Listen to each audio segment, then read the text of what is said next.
Hello and welcome again to game number 1 of the third place decider for GosuCup Americas. We have ourselves Grats Tho on the dire side with Top5 on the radiant side, and these two teams are fighting for the total prize money that's left up for grabs for $200. That is the third prize.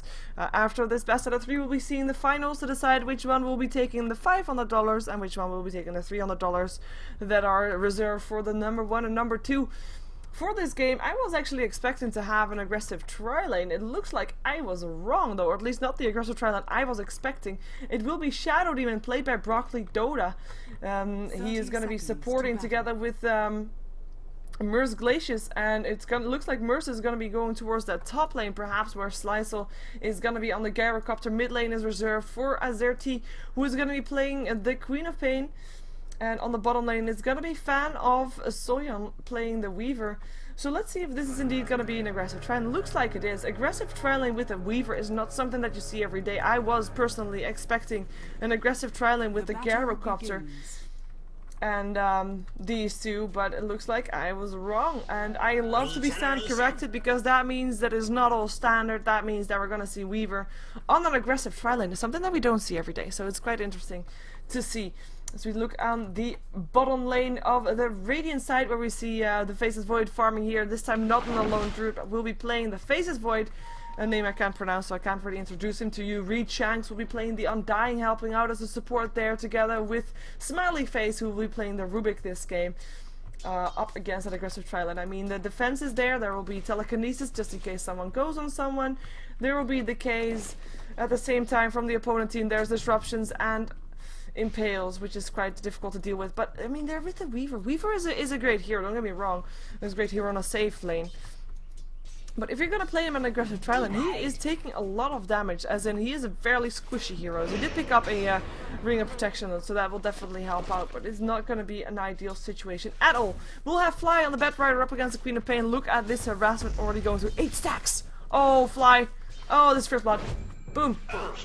First blood. Oh, that's nice that I swapped there. First blood. I mean, this could have gone either way. I think if the Bat Rider would have continued going, well, the creeps would have probably killed him off, but 8 stacks is so much.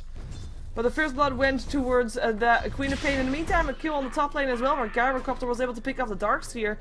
Gyrocopter played by Slicer, and Dust playing the Dark Sphere this game.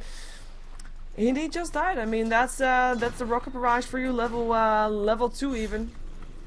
And the homing missile, making sure that the target stands still. I mean, if it's one lane that we're expecting kills on, it is the bottom lane, because there's an aggressive tri-lane. But no, there's actually kills on all the other 2 lanes. No kills just yet on this bottom lane, where Weaver is already through his regen, or at least his tangos are all gone. In the meantime, we're gonna have ourselves another harassment issue.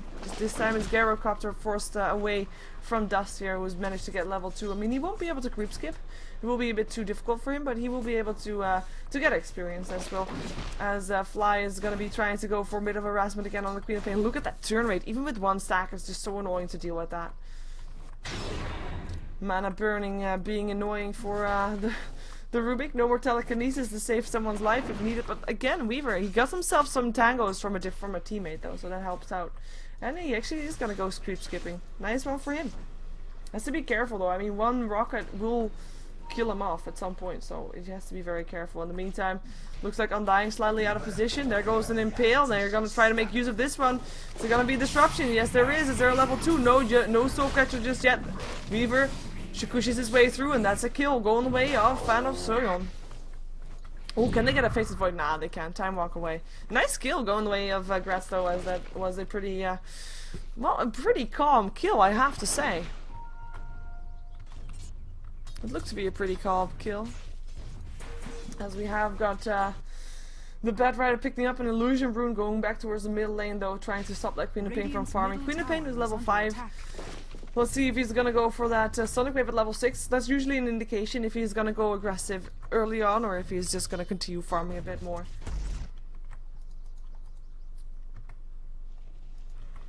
As we've got Dust just taking the creep wave with him this time, not wanting to risk anything. So we have got a kill on each of the lanes in favor of Grats Tho. Having said that, I mean, yes, it's going good for them, but they still are up against the Faceless Void, who is basically the hardest carry in the game. It's going to be interesting to see how Grats Tho is going to be able to deal with that as the game goes on, and if they're actually going to be able to to take the game to late game or not. As in, Grats Tho doesn't want to make it all too much late game. They want to dominate early and just keep dominating and then finish it off at about 30 minutes, 25 minutes. But they don't want to be having to deal with the fully farmed Faceless Void. Faceless Void, who's got 18 for 0 last, it's definitely not doing bad compared to the Queen of Pain. She is on 19 or 20 now for 4. Compared to the Gyrocopter though, he's still a bit behind. He's on 23 for 7, but again, I mean, the difference is not that big. So far, so good, I would say.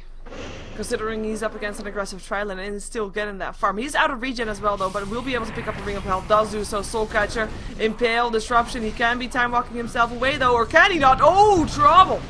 But there is the Shikushi Weaver. Gonna try to go for the Gemini attack. One more hit needed. Stick charges are there, but it's not enough. And Weaver goes down for that one, but that's a worthy trade. That is a worthy trade indeed, and experience going to Weaver of course as well. And I mean, picking off a Faceless Void like that, it's just worth it. He did just buy his items though, so he does not lose that much gold in the meantime. Looks like Dust is having some trouble. Rocket Barrage, and that's a kill. Pretty clean kill again from Sizel there. Just I have to say they're dominating all the 3 lanes right now. As Nyx Assassin picked up the Rubik. And that's gonna be Undying in a lot of trouble as well, but there's no more disable for him, so he'll be able to get himself away. And that's 6-1. And Grats Tho just pulling ahead quite heavily. 2k gold in their favor. Experience graph over 2k. With 5 minutes into the game. That's trouble, and that's gonna be a kill or not. Invisibility Rune doesn't matter, because Sonic Wave hits in. That was the sound of your death. Yep, it was for sure. Faceless Void already back to trying to farm some. I mean, he's still trying to get some farm here, and he is getting some last hits. He's just getting harassed a bit. He's got a Ring of Health to survive, but it's still quite risky to be doing that, especially since your Undying can't really help you that much apart from with the Soul Rip, and the Rubik was still on the way back. Is still on the way back, I should say, as Rock Mirage is gonna clean out some creep. Dust has to be careful here though, and he's gonna have to search himself away. Actually, Cool Down might still be there after his search runs out. Rock Barrage, and that's a kill. Did I mention yet that Rocket Barrage is a great spell early on in the game? Killing spree going the way of Slizel. Oh, I did only mention that actually during the draft, which is not in the VOD. The keys going through. Telekinesis is actually on the Weaver. Let's see if we can get something done. Fate Bolt going through. Is there more of the case? No mana left on the Undying. No kill. And that's a salve. And a Medallion of Courage. Helping out cleaning heroes early in the game, reducing that armor. In the meantime, there's a bit of rotation going on. Broccoli going towards the mid lane. Placing a ward. Let's see if we can get something done on this Batrider, who's now level 6 by the way. But up against level 8 Queen of Pain is a bit tricky. I mean, he died twice in that mid lane. Not ideal. Once again, by the way, if you're experiencing lag, please send a report to Twitch TV, because that's not on my end. The disconnects from now on are also not on my end, as this is all I mean, no, it just drops. It's unfortunately on Twitch's end. So you can send a report by clicking on the wrench, and there will be actually people checking out what the problem is. So it's definitely appreciated if you do have problems that you do send that report. In the meantime, dive, kill, Zerati picking up a 3rd kill on that Batrider. It's kind of dominating. I mean, 1-9. The only kill that they got was the time that Weaver traded a kill, and there goes Darkseer again. I mean, everybody dominating. Top 5. They're not showing to be top 5 right now. Well, obviously they are, since it's the 3rd place decider. Oh my god, pun intended. Yep. It's the kind of humor I do. Awkward. So, Weaver, 34 for 2. He is the 1 kill that the Radiant side has so far. In the meantime, tier 1 tower, mid lane going down. Still have Batrider sticking on mid lane. I mean, you would expect him to try and rotate a bit around. He will die by the looks of it. There goes a lasso. Disruption on the Batrider though, and that's gonna be a kill going through. There's not enough mana actually. Queen of Pain, she has to blink away. Dust coming in. And that might be Broccoli going down. That's the 2nd kill of the game on the bottom lane in the meantime. And that's gonna be the 3rd kill. You're no peer of the seer. Shadow Demon going down. Nyx Assassin going down bottom. And that is gonna be 2 kills going the way of top 5. They desperately need those kills too. I mean, that's otherwise it's just not it's just not there. They need to have a bit of a laning phase, decent laning phase, if they want to make it to late game. It's that simple. But this could be the start of that, with now also the last two there, and he is gonna try to hopefully roam around in 40 seconds again, unless he wants to wait until he has farmed his blink dagger. Could be the case. In the meantime, tier 1 tower, second tier 1 tower in the game, could be going down here if there's not going to be any defense. There's no Chronosphere because Faceless Void is still level 5. And there's actually a Gyrocopter homing missile up on the Faceless Void, knowing that there's no Chronosphere just yet, but the homing missile actually just forces him out. Creeps will die, tower will die. And the tower, yeah, a lot of gold going the way of Weaver again, 1500 gold. There goes the homing missile. Goes down.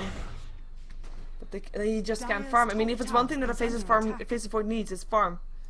And there's gonna be 4 heroes bottom again. Queen of Pain coming in with the Sonic Wave off cooldown, with the same as for the Vendetta. Tower will be going down. There goes the Screams, Shadow Strike, Rubik, Rocket Barrage, Telekinesis is there, but that doesn't matter. Stun hits on the Weaver, doing quite a lot of damage, but you know, doesn't really matter as long as the tower doesn't attack him. Creep Wave cleared out. Looks like domination from this point of view. At least early game.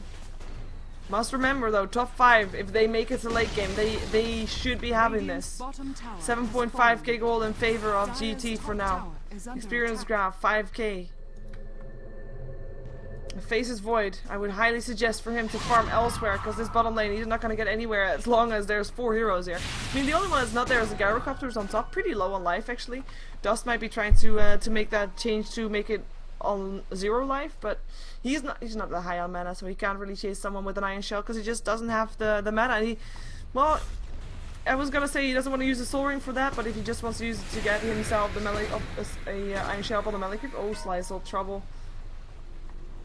But he's gonna be fine. He's actually a courier brought him 2 selves. He's gonna be just fine. In the meantime, Queen of Pain with an invisibility rune looking for a target. Has got a Sonic Wave. Has got almost full mana. Needs some support though, and he's gonna have it in the form of a Nyx Assassin with a Vendetta up, but there's gonna be an invisibility rune almost getting away. There goes the Vendetta, and they're gonna go for this guy. There is a Chronosphere now, however. They need to kill him off very fast. There he goes.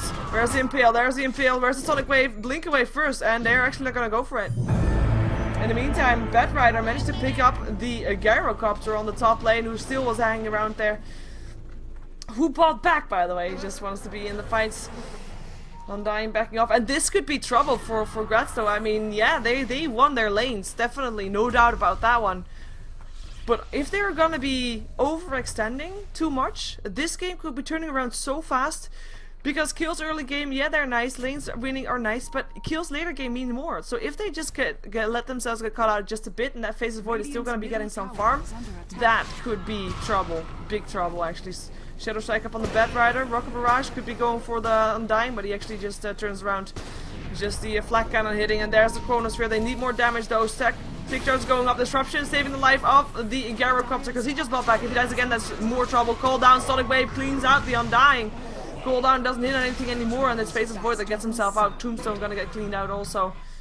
Dominating Queen of Pain that has not died yet. Has been in 6 out of the 13 kills that they have on their side, as they have got a Necronomicon up on the Queen of Pain as well. I mean, if they're gonna go for early game, might as well just go all in and just push like there's no tomorrow. Radiant's middle tower has fallen. Necronomicon's also for the Weaver. Necronomicon's for everybody. Let's see what the Gyrocopter's building. 1200 gold. No Necronomicons just yet though. So tier 2 tower of course down. That's 2 lanes of towers down and 1 lane still left standing with the tier 1 and the tier 2. And that's probably gonna be the one that GT is going for. I mean, it's common that when you go for a strategy like this, you go for just pure pushing power. You first take all the towers, then go for Roshan, then try to push up on the higher ground with that extra failsafe of an Aegis. Question is, are they gonna be able to do it in time? Because the Chronosphere is still gonna be annoying, regardless if the Faceless Void doesn't have that much farm just yet.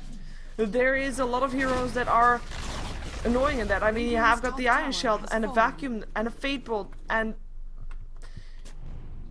well, Sticky Napalm, basically the only thing for that. Decays. It is just something that you can't really do something with. Actually, Batrider is gonna be of no issue again. It has to fly away. It's gonna actually be chased down, and it will be still dying from the demonic purse that was there.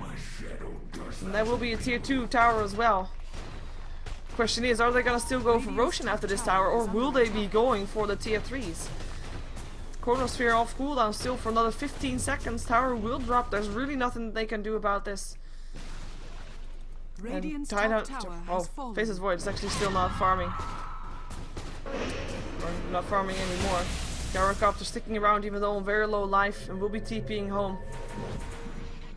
And now that they know that they don't have to deal with the Gyrocopter, they might find an opportunity to go in. Here goes Dust. He has got himself a vacuum. Disruption is there though. There goes the Vendetta as well as the Impale. And that is overextension from the top 5 team on the Radiant side. And that is also going to be Gyrocopter having a cooldown. Actually, no, it was Rubik with a cooldown. I was wondering. That's awkward. Chronosphere up. Picks up the Nyx Assassin. Telekinesis up on the Weaver, but he gets out safe. At least they're able to pick up a kill. Should be able to still be going for Roshan though, because now the Chronosphere and the Darkseer wall is on cooldown. My thanks. But are they actually going to do that? Queen of Pain wants to. I know she wants to. Come on. Don't prove me wrong. Thank you. Or buy something on the shop. Oh, he wants to go for Roshan. Pings are there. Oh, Weaver, Trouble, Lincoln, Lasso, Decays. No time left, and that's a kill. And that is something that should not have happened. Overextension is the killer of being ahead. That's obvious. Okay, yeah. Overextension is just bad. Just bad. We have got the mechanism being built up by Dust. Fly got himself Blink Dagger, just demonstrated of course. Let's see what other items of the Radiant side has. I mean, Undying doesn't really have that much. Faces Void still gonna build towards a Battle Fury, surprisingly enough. But then again, you can't really ignore that with when you have Vacuum on your team. You kind of want to have that that Battle Fury effect still there, as Roshan is indeed still gonna be taken down. Let's see what the Radiant side is building apart from Necronomicon's. Necronomicon level 2 upon the Weaver, who is back alive. Gyrocopter, Manta Style, we're gonna be the case. Yasha first though. We got a Necronomicon level 2 also on the Queen of Pain. Blink in, gonna go for this Batfighter who blinked himself out the moment that Queen of Pain blinked himself in. There's a blink forward again. And there's a fly away. Shadow Demon.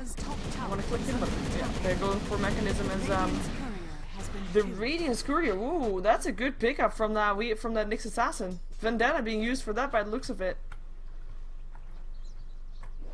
Probably that one. Maybe not. Doesn't matter. Roshan died.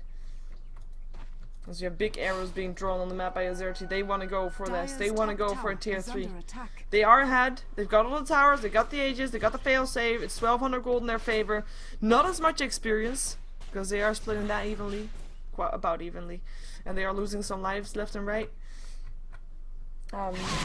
So that's that. But the gold is there. And that's the one that you have to profit on from now. Because from this point onward, if you're gonna stick at the same level, if you're gonna be keeping even from now on, that's gonna be in the favor of top 5. Because if you're keeping even when your opponents pushed you this hard, then you're actually getting ahead. Because you don't have any towers down yet. So you still have gold just lying around to take down later on. But then again, they have to stay alive for that point to come, to actually being able to take down some towers. And they have to push in through a pretty difficult lineup, as we do have Telekinesis up on the Queen of Pain stunning up. The last 2 up on the Queen of Pain, cooldown coming down as well. There goes the Chronosphere. Slice'll is gonna be taking a fall here, but by the looks of it, no, use a stick charge, is still alive. It's Queen of Pain that drops. It is the Queen of Pain that also buy back. Fly is gonna be able to get himself out of that place, and the rest is, oh, I can't believe he actually survived. But the tower, barely any damage. This is something that they have to be careful with. They can't do this time and time again and expect not to be finding the repercussions from this, because, I mean, as said, kills later on give more experience, and that's gonna start to matter. I mean, for now we have the experience pretty much in favor still of Grats Tho, with Queen of Pain and Gyrocopter just being very far ahead there at level 12, with level 10 and 11 for top 5's highest ones. But killing off that Queen of Pain gives so much experience, and if they can do it again, he just bought back. They shouldn't be able to let himself get caught out. Level 3 Necronomicon is there on the Queen of Pain, so that's at least that one. We do have Gyrocopter full on HP as well again. And they have to wait for Weaver to come back to help push again. If they want to push. I mean, do they really want to push? Do they not want to make sure that they at least get someone outside of their base to kill them off and then go in when it's 5-on-4? It sounds to me like it's gonna be a more safe choice to have.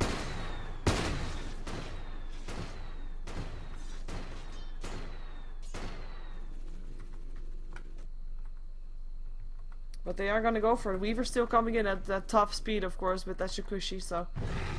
There they go. Necronomical units being used. Flame break going through. Here comes the Weaver. Radiant structures. Fortification guts already put out. Nice iron shell cleaning out creeps. Popping out. It doesn't matter. Flak cannon. Make sure the creeps die very, very fast. Oh, vacuum in there. They need to back out. There's a Weaver. Copy is actually pretty nice to have. Weaver, who's got himself the Aegis and a level 3 Necronomicon as well. The real carry is this guy, the Gyrocopter. And they're sticking around, just waiting for the Dark Sea World to get away. They know that the fortification is a tool, and they just have to wait for the Chronosphere, because Chronosphere is still gonna be there. And look at this. They're still sticking together. They have to be so careful not to get locked out of position here. I mean, Necronomicon units and Gemini's attacks will be able to pick off this tower fairly fast if they just get them in. Waiting for the creep wave. There they go, and that's actually the part of the mechanism buckler being activated. They're gonna go for this. Drums being activated as well. Sure jump, link in, last two up on Slice'll. Here comes the Phase of Void as well. Want to help out kill off Slice'll before he uses his chrono. That Slice'll going down. In the meantime, tower going down still as well though. Can he get something more? It is a time lapse already used by the Weaver. And the rest just trying to get himself. Oh, what a perfect chronosphere. And he walks right into that one! Flame break knocks him back out. Doesn't matter though, that's already Nyx Assassin going down. It is Weaver still trying to do what he can, trying to find a way out. Doesn't have a time lapse, wants to pick up someone. Here comes Gyrocopter again as well. Sonic Wave, Queen of P picks up 3. Rocket Barrage, Fly goes down as well. Buyback from the Undying. I can't believe they turned it around so fast. That was a buyback from the Gyrocopter. So very useful in this one. The call down coming down. Queen of Pain, Sonic Wave hits it all. Radiant's bottom barracks has fallen. And that's gonna be one set of racks down, and they're gonna just go towards the middle tower. It started out so great with the Chronosphere being perfect. Radiant's middle barracks are under attack. Do have the melee barracks being harassed here. I mean, Chronosphere is down, everything is down. There's a Dark Sea wall though, but does he really want to go in by himself? Barracks going down. Has fallen. And I will remind you, this is only one game, best out of 3. So stick around for game number 2, coming up right next between Grats Tho Radiant's middle barracks has fallen. and Top 5 to decide which one of these two teams is going to be the third, going to be getting the third place in the GosuCup Americas number 3, if I recall correctly. And we'll be seeing the wrong throne explode. Doesn't matter though. We know who won. And we'll be going towards game number 2. My name is Sheever. I'm a GosuGamers caster. Or used to be, actually. That was a bit of a automatism. I don't know how to say that. But I used to be one. But doesn't matter. If you want to find out more about the GosuCup Americas, go to GosuGamers.net/Dota2. And if you want to support me, you can subscribe to my YouTube, which is youtube.com/SheeverGaming. Basically, every other social network has got SheeverGaming at the exit, like Twitter.com/SheeverGaming, Facebook.com/SheeverGaming, etc, etc, etc. So you can follow and like me and subscribe to me there as well. So stick around for game number 2 between Grats Tho and Top 5. Don't go anywhere.